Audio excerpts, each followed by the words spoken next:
3, 2, 1. Okay, hopefully I did it. I think my timing was right. And if it was, I stabbed the deck and landed exactly on top of the selection.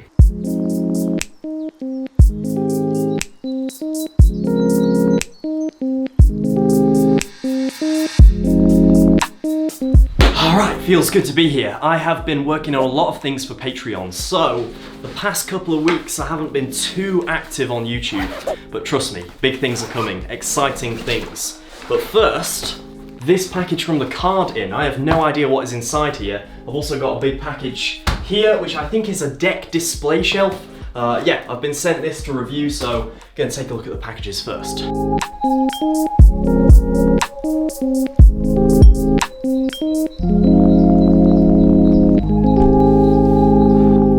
Once again, a massive thank you to James from the card in for being so generous. I have no idea what to expect, but I'm told that this is part of their new scheme over at the card in for their packaging. Wow. I mean, I feel like I say that every time I open one of these packages, but they are so cool. So this right here is the silver tier packaging, and this right here is the gold tier. I don't know why I did that, I felt the need. So yeah, let's crack open this, see what we get, then I might teach something with the decks as well, because I've got a big list of things to teach. Wow, oh my goodness. Just classic, just absolutely classic. Some red roses from Daniel Schneider. The box on this I've never really fully appreciated until I've seen it in person actually. That back design is phenomenal. Yeah, they just run so smoothly.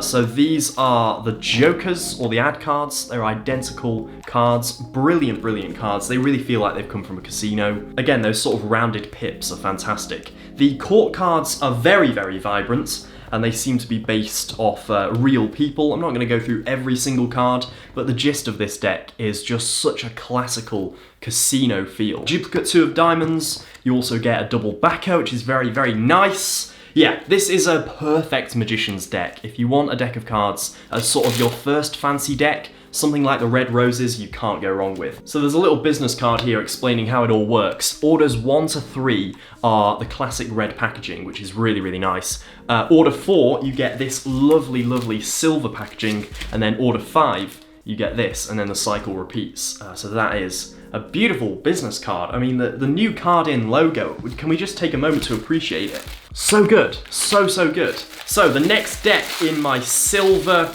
order is Wild Playing Cards. First edition by Amrit Singh. Ooh, a matte box, a matte finish box. That really works on a colour like pink. And then the cards inside, I think this must be Cartamundi. I really like the Ace of Spades. I'm not a huge fan of the back design with these sort of flowers. It's just not really my sort of style, but I can see a lot of people really, really liking these. Yeah, let's crack these open as well. They seem to be just standard on the face, which I think is something that also lets this deck down just a little bit, if I'm being honest. There's not really much design work that's gone into the faces of the cards. There is, of course, that custom Ace of Spades, but essentially, you are buying that back design, so I think it's one of those things. You either love it or you hate it. Gold tier is up next. This would normally be your 5th order, so you would normally get a gold wrapped order like this, and I think this is about my 5th card in package, so I think I've earned the gold tier. So here we have, oh, fantastic. Enigma playing cards, yes please. Oh, I will have that all day. Thank you so much, James. Big, big fan of everything about this box. It's just giving me Inception vibes with that maze back design. You'd think after almost 8 years of being a magician, I would know how to open a deck of cards, and yet it's still something I struggle with. It's not borderless, but the design sort of creates its own border, and it's quite hypnotic to look at. Like when you spread this out, it's so, so good. Yeah, there are customizations throughout this deck as well. No holding back here on the design. The court cards are fully, fully custom. I've seen so many pictures of these on Instagram, I almost feel like I know the deck. And of course it comes in mnemonica. So those are the Enigma playing cards. Also in the gold package, we have this fantastic sticker, which is going straight on my laptop immediately. Final deck in the gold package is the Palm Tree playing cards. This is such a funky design of deck. I really like the art style again here. Nice little custom seal as well, which I'm unfortunately going to ruin immediately because I need to open the cards. Again, just taking you through this deck, it seems that the court cards, again, are very standard. I think the faces of these cards are standard all the way through except for the Ace of Spades, so it's sort of similar to the Flamingo deck that we saw just a second ago. Standard on the faces, which works. I'm not knocking standard faces. I use standard faces quite a lot in performance, but essentially what it means is you're buying the back design. You're buying that design on the back, and if you like the faces being standard, and if that works in performance, then this is the deck for you. I think it's so good having these options in the playing card community. Let's open up the final package, which is this big one right here, and then I'm going to get into a tutorial. Alright, so this right here is a deck display shelf. This is not from the card-in, this is from someone else, and I think they need to take a lesson from the card-in actually, because that was not a very nice unboxing experience. And it looks like there are a load of different parts and quite a bit of construction to this. So I'm going to get the instructions up and try and build this playing card shelf. By the way, I have no DIY experience, so this could be quite an experience in itself, to be honest.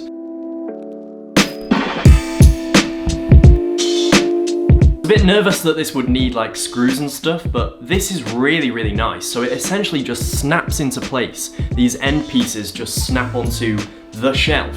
Then you've got these little plastic bits. All I do is I just push them in and they just click into place like Lego, and then it's just securely on there. That is a clever design. And there we have it. The non-DIY person has built something. This is impressive. I'm not quite sure which way round it is. I think it's this way around actually.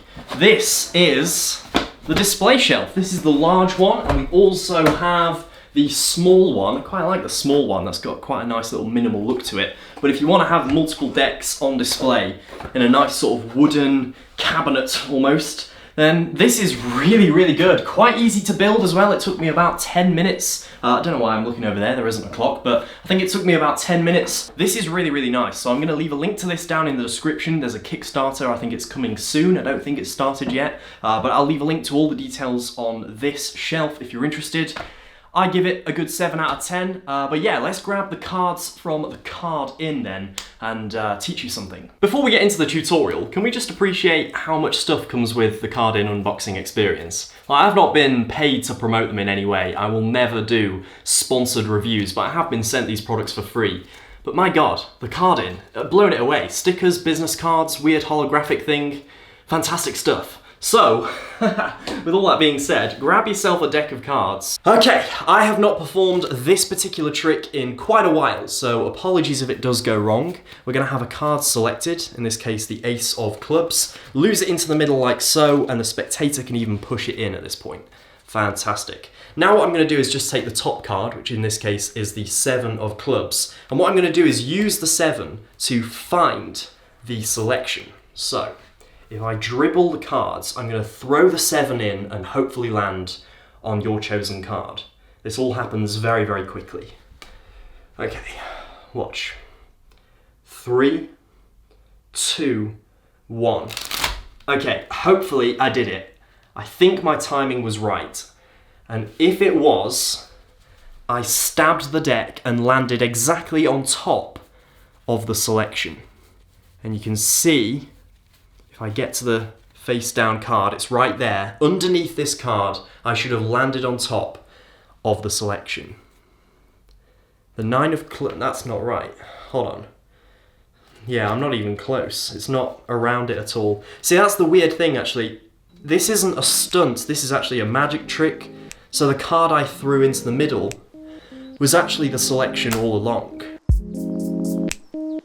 Okay, so that right there is the trick. It starts off in the presentation of a stunt and it ends with a magic trick. And the whole presentation I was using then of me being nervous, of me saying I've not performed it for a while, that's all part of it, and me acting nervous while I'm doing it sort of works in favor of this trick because you want them to believe that it could go wrong, so that when it does go wrong, when you reveal the card underneath the one you throw in isn't, in this case, the Ace of Clubs, that's where the magic is, that's where the effect is. So essentially the trick doesn't use any preparation, so you can do this with a shuffled deck, which is something I absolutely love to do. And you start off with a card being selected, and let's use the 5 of diamonds in this case. Now you just use any control to get the 5 of diamonds to the top. And there are so many controls, I've taught some here on the channel, so I'm not going to waste too much time in this video explaining a control. I mean, you can even, let's say the 5 of diamonds is here, you can even do Fabian's control, which I taught in the last video. I taught this control in my last video of getting a card to the top. You can use that, so look at my last video and use that. But let's say you've got the card on top of the deck.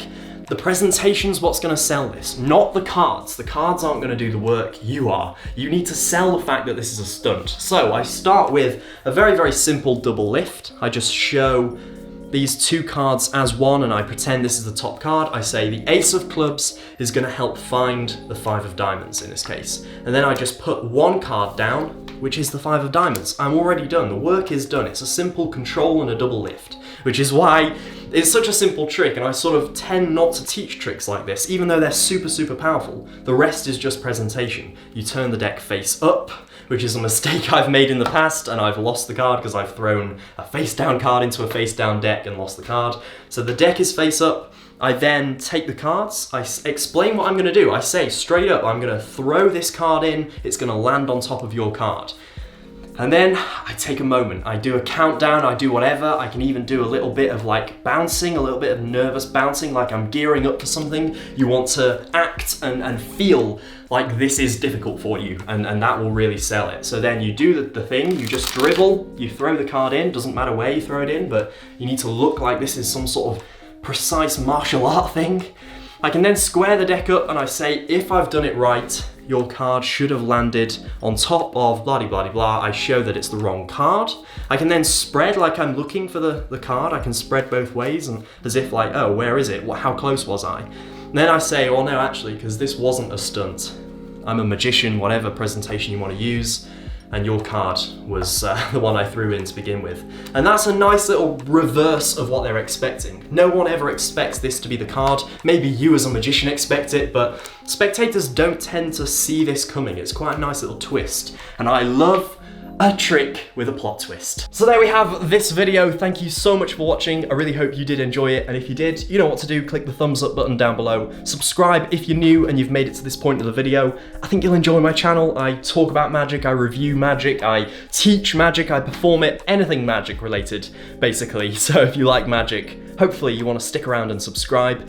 And I think that's everything. Make sure to go and check out my Patreon if you're really interested in the new items I've been working on this week, as well as a whole reformatting. There are more than 50 magic tutorials, and this was the most recent one. So if you want to learn that, that is just one item of 51 different items that are currently on the membership for the price of $5. For the price of a coffee and a pastry once a month, you can get access to a growing library of magic from my repertoire. Practical, powerful magic. I want this to be the best value membership in magic, and I hope, fingers crossed, that it is. So yeah, thanks for watching. I will see you very, very soon.